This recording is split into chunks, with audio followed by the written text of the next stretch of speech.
Praise the lord. మీ అందరికీ దేవుని నామమున వందనాలు. బాగున్నారా? ఈరోజు దీనికి వాగ్దానం తప్పక మీ జీవితంలో నెరవేరాలని ప్రభుకి ప్రార్థన చేయించిన మీరు ప్రార్థన చేయండి. నన్ను కనపరచు వారిని నేను కనపరచేదను. 1 సమూయేలు 2వ అధ్యాయం 30వ వచనం. ప్రియమైన బిడ్డలారా, దేవుడి ఉదయకాల సమయంలో నేరుగా మీతో మాట్లాడటం ప్రారంభిస్తూ ఉన్నాడు.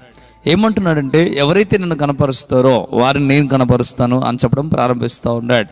భూమి మీద చాలా మంది మనుషులు ఘనతను కోరుకుంటూ ఉంటారు, కానీ అందరికీ ఆ ఘనత దక్కదు. కానీ ఎవరికి దక్కుతుంది అని మనం చూడగలిగితే దేవుడు చెప్తా ఉన్నాడు, ఎవరైతే నన్ను కనపరుస్తారో వారినే నేను కనపరుస్తా అని. దేవుడిని ఎవరైతే కనపరుస్తారో వారినే దేవుడు కూడా కనపరుస్తూ ఉంటాడు. బాగా గమనించండి, దానియేలు, షడ్రక్, మేషక్, అబేద్నెగోలు మీరు గమనించగలిగితే వారు పరాయి దేశంలో ఉన్నప్పటికీ దేవుణ్ణి కనపరిచారు. దేవుని కొరకు ప్రాణం పెట్టడానికి కూడా సిద్ధపడ్డారు. దేవుని ఎంతగా కనపరిచారంటే ప్రాణం పోతున్నా కానీ దేవుని కనపరచడానికి సిద్ధపడ్డారు.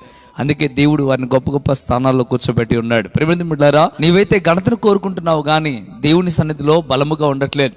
ప్రభువు నేరుగా చెప్పడం ప్రారంభిస్తూ ఉన్నాడు, కనపరుస్తా, కానీ ఎప్పుడు కనపరుస్తా? నన్ను కనపరిస్తేనే కనపరుస్తా అని చెప్పడం ప్రారంభిస్తూ ఉన్నాడు. నిజంగా నువ్వు దేవుని కనపరుస్తూ ఉన్నావా?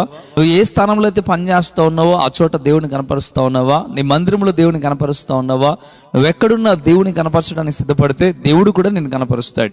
షడ్రక్, మేషక్, అబేద్నెగోల నుండి మనం గొప్ప విషయాన్ని మనం నేర్చుకున్నాం. నిజంగా ఆ రీతిగా ఉండడానికి మనం సిద్ధపడితే దేవుడు మనల్ని కూడా కనపరుస్తూ ఉంటాడు. ఇకనైనా జాగ్రత్త వహించండి. దేవుడు స్పష్టంగా మాట్లాడుతూ ఉన్నాడు, నీవు దేవుడిని కనపరచు, దేవుడిని తప్పక నిన్ను కనపరుస్తాడు. ఈరోజు నేను దేవుడిని కనపరుస్తున్నాను కనుక దేవుడు నన్ను ఈ స్థానంలో ఉంచి ఉన్నాడు. అంతకుముందు నేను దేవుడిని కనపరచలే, ఎంతో దౌర్భాగ్యమైన స్థితిలో నేను ఉన్నాను. అప్పుడు నన్ను ఎవరు కూడా కనపరచలేదు, దేవుడు కూడా నన్ను కనపరచలేదు. ప్రియమైన బిడ్డలారా, మనం ఉన్న స్థాయిని బట్టి, మనం ఉన్న స్థితిని బట్టి దేవుడు మనకు ఘనతనిస్తాడు అనే విషయాన్ని మర్చిపోవద్దు.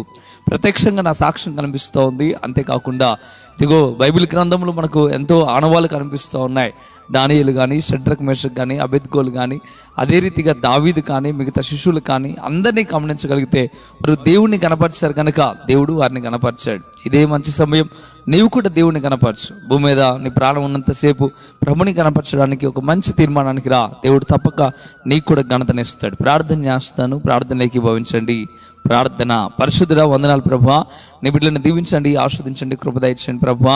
నన్ను కనపరచు వారిని నేను కనపరుస్తాను మీరు చెప్పారు. తప్పక ఈ వాగ్దానం వింటున్న ప్రతి బిడ్డ జీవితంలో నెరవేర్చబడును గాక. ప్రభువా, మీకు వందనాలు అయ్యా. ఈ వాగ్దానం ప్రకారం నీ బిడ్డలు జీవించి మేలు పొందుకోవడానికి సహాయం దయచేయండి.